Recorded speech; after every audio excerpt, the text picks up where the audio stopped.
5, here we come. 4, 3, here we are. 2, 1. Hi, I'm Amanda. And I'm Victoria. And we're the interns here at Daytime. In this video, we're going to show you what we do on a day-to-day basis. So we hope that you enjoy our day in the life of a daytime intern. When we come in the morning, we have to scan our ID badge to get into the locked door to get to the green room.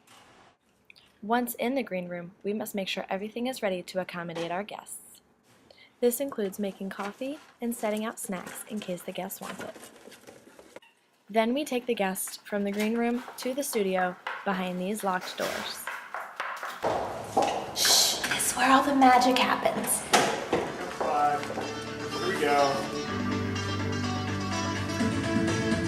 Hello there, and welcome to Daytime. I'm Cindy Edwards. And I'm Lindsay MacDonald, and Turkey Day is just... We help with Daytime, and we also help Sam Hallenbeck with his show, Star Watch. Familiar with Elizabeth Olsen, and that's for good reason. She's a newcomer to the big screen, but Olsen's turning a lot of heads by starring in a film that sports an impossible name.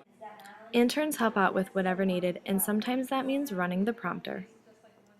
We also go to master control to send feeds, help out in the control room.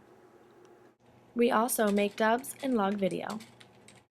And when you're rockstar interns like we are, you get included in daytime segments. And ladies and long-haired gentlemen, you know how great you look and how good it feels when you get a salon blowout. I sure do. If only your locks could look that way every day. Well, they can with tips from Roy Nakor from J. Joseph Salon. So you're going to tell us how we can blow out our hair and it really will look like it was professionally done? Absolutely. There are a few tricks and techniques that you can actually use at home to be able to blow dry your hair and make it look somewhat similar to how your stylist did it. Okay, I love that you said somewhat similar because it's never going to look exact. You're doing it yourself as opposed to someone else doing it. The advantage that the stylists have is that they have a better angle, so they can work behind your head without you having to, like, if you wanted to do it yourself, you're going to have to break your shoulder and go back there and do it. But there are a few things that you can actually do to be able to do that. Okay. Number one, product. You have to take in consideration the product. The product is extremely important. It is it? Right. Your stylist have to recommend the right product that fits best your hair texture. Okay, let me just ask you this, though, because sometimes we go to a salon and we, you know, as in any business, and they try to sell you some things. Right. How do you know what you should have, you definitely need? What they should recommend. Okay. Because the texture has a lot to do with it. Like there are products that go on your roots that swell the cuticles and automatically create volume.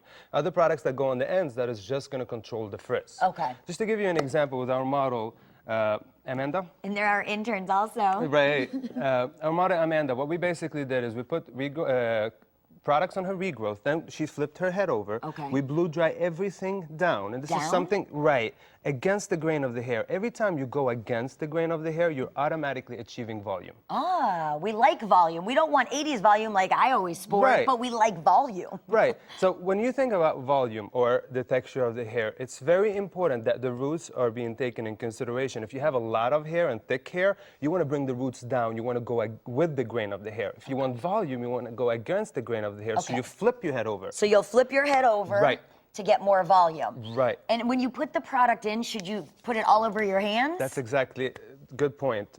Putting the product in, I really highly recommend that you put your products in just like a lotion, and then use your fingers to apply it to your hair.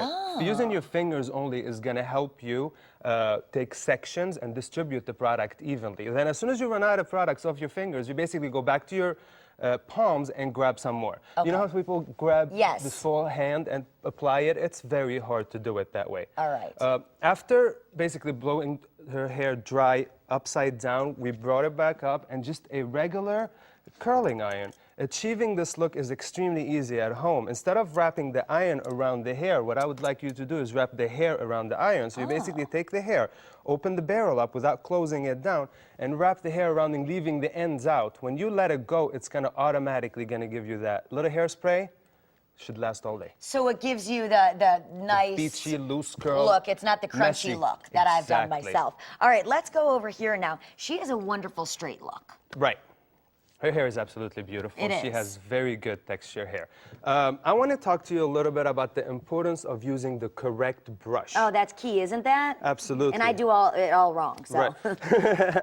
Boar bristle brush I blow dry her hair on this side with a boar bristle brush. It's going to give you that tension, that frizz control that you're looking for. Okay. It's going to calm the style Help down. straighten it. Right. Highly recommended for someone that have thick, coarse hair that wants to control the frizz. Boar bristle brush is the way to go. Okay, so a boar bristle brush. Right. This brush is more of a nylon bristle brush. Right. It has a ceramic in it. Now, this ceramic in here heats up. When it heats up, it actually sets the hair. It's very important. You see the look here, how it gives it that oomph? Yeah. It's very important that when you wrap the hair around it and you heat it up, let it cool off a little bit so it sets around the hair. Oh, is that why we should maybe put our hairdryer on the cold setting too at the end? That works as well. This heats up.